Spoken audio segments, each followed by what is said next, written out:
I've tried to ask this question.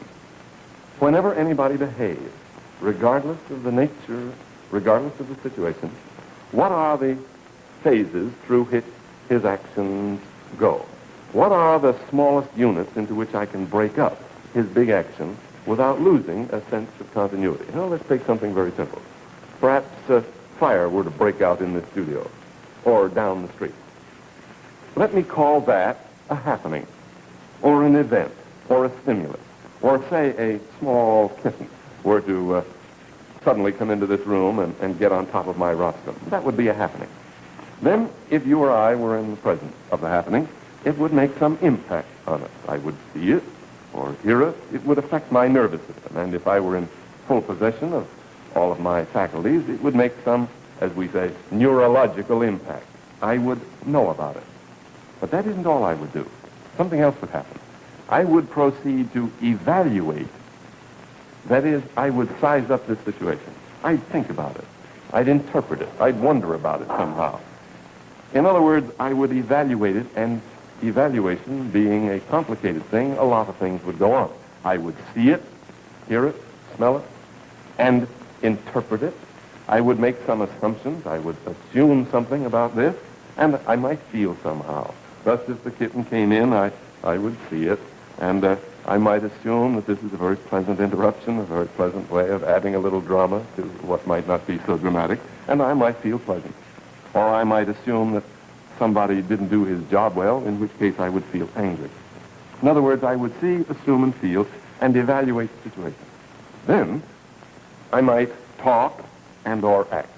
Now, I suppose if flames broke out in the room that I'm in at this moment, I suppose I might say to somebody, what do we do about it? Or let's get out of here. Or look, isn't someone going to do anything about it? Or I might act. In other words, I just depart from these surroundings very quickly. Or I might proceed perhaps to go over and try to stamp it out. Now then, it is my basic premise that these four things happen with almost every bit of human behavior. Now, I admit that there are some occasions when phase 3 doesn't seem to exist. For example, if you shoot a pinpoint of light in my eye, that's a happening. It'll make an impact on my pupil, but I don't think I'll do much evaluating. My pupil will close. Or I think perhaps if you were suddenly to jab me with a pin, that would be the happening. It would make an impact.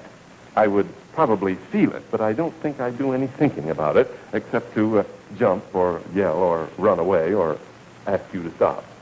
So that I want to suggest that for the great important moments of human behavior, and even for the unimportant moments of human behavior, these four things happen.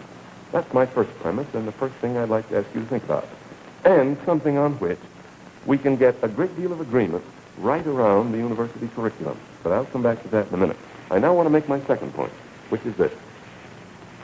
We ought to be able to distinguish between our evaluations of situations, A, which make sense, are sensible, are mature, intelligent, wise, and those which are not so intelligent, not so wise, bluntly, those which are stupid. Or we ought to be able to distinguish between, I imagine you can think that there are some things I might do if flames broke out into this room, which would be sensible. There are some things I might do which would not be sensible. And it is the thesis, or it is the basic position or theory of the students of general semantics, that every bit of human behavior, every bit of it, ought to be analyzable or distinguished into these two great categories. Some talking makes sense, some talking